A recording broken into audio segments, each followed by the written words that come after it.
Pennsylvania State University is the top party school in the U.S.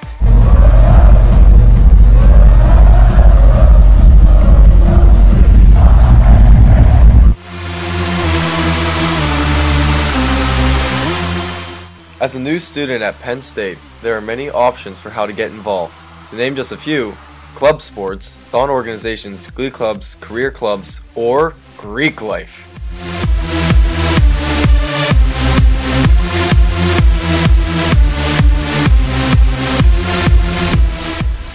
Here in the Happy Valley, over 14% of males participate in Greek life, equating around 2,709 men in 56 fraternities. The pillars of Greek life are academic achievement, service and philanthropy, leadership, brotherhood, social, and alumni involvement. Students typically wonder how they can get involved once they get to college campus. Should they join a fraternity? Do the pros of it outweigh the cons of it? Let's find out on this edition of 7-9 Minutes with Zach Berquist.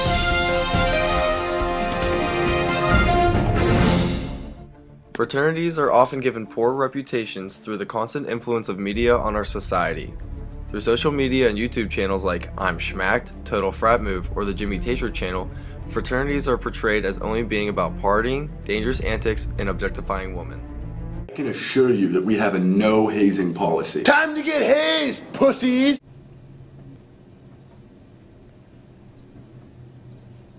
That was vodka. He said, "Oh my God, you're an alcoholic." But I said, nah. I'm in a frat. So this is how the media portrays fraternities. Let's look at our own research and see what we found. The oldest fraternities at Penn State were founded in the early 1900s. Founded with the same principles as listed earlier, fraternities generally lacked the social aspects seen today. However, as society changed and technology developed, partying became an integral part of fraternities, and with it brought binge drinking, hazing, and a very alcohol-centered culture. This is obviously seen in popularized movies like Animal House, American Pie, and Old School. The Beta House never disappoints. It's always like this all the time. An undisclosed professor having witnessed fraternity life, teaching at Penn State University for 25 years, says, and I quote, "There is an inverse relationship between the number of boys in a group and the collective IQ.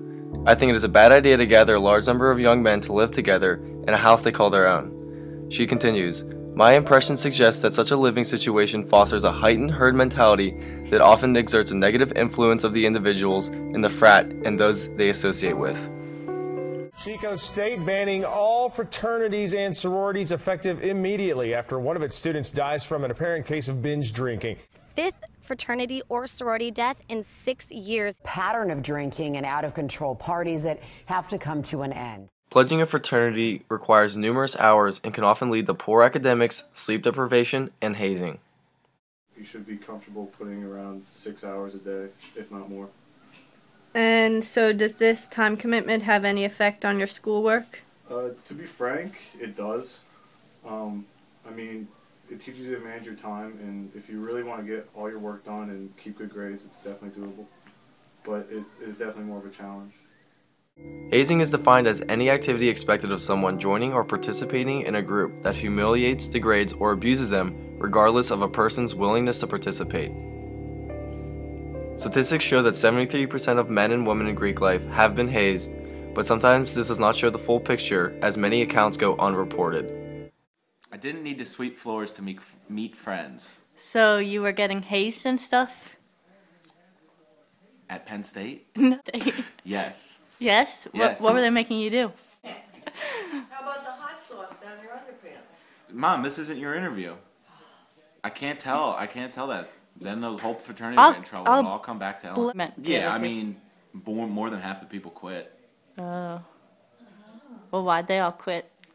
Probably because they didn't like the people that were hazing them all the time. How are you supposed to be friends with someone after they haze you and make you drink all this beer and all that kind of stuff, make you sweep their floors?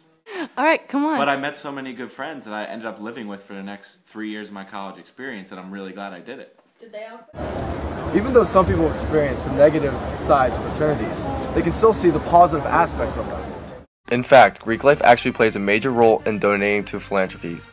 In 1973, Bill Lear, the former president of the IFC at Penn State, proposed a dance marathon to raise money for a worthwhile cause.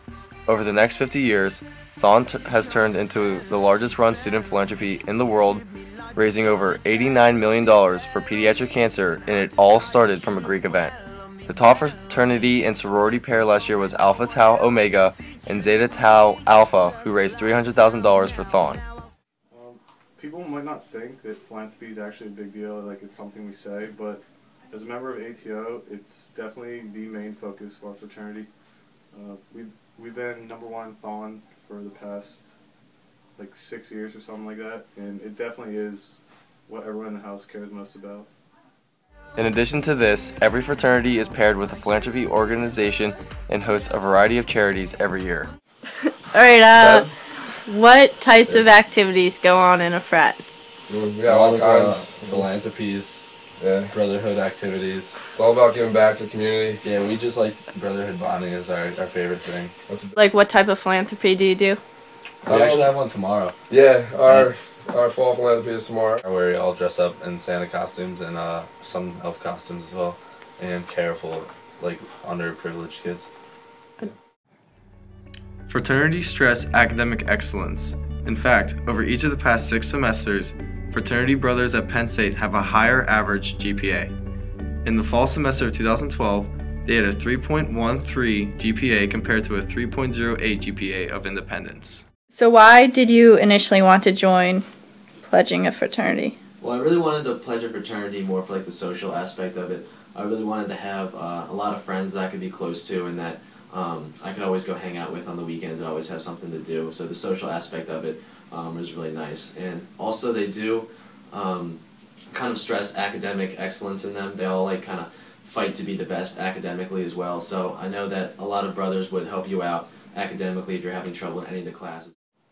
We can't forget about the social aspect of fraternities, always having something to do and meeting brothers that will be friends for a lifetime. Sigma Pi alumnus John Rue explains the impact of a lifelong brotherhood. Even over 30 years since graduation, my brothers and I still meet periodically throughout the year for reunion events. They have also provided me with lasting connections, as I would have not met my wife had it not been from the introduction by one of my brothers. In addition to meeting the brothers at one specific chapter, some fraternities will create websites in order to provide career networking on a national scale. Being in a fraternity just builds so much character. I mean, that meant a lot of connections. Yeah. Makes you a different person. I feel like without being in a fraternity, you just don't understand what Penn State has to offer. Are the negative images of fraternity life that the media conveys accurate, or are they simply providing a mechanism of entertainment for its audience? Are the philanthropic efforts, academic standards, social events, and future networking enough to outweigh the hazing, the time commitment, the initial academic struggles, and the negative perception of fraternities? That's the only question you can answer.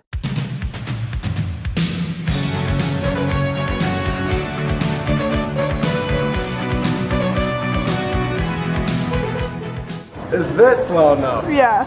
So, Colt, what's up with the wizard hat? There's definitely, I mean, there's definitely a stigma, like a stigmatism that comes with it. Just a stigmatism?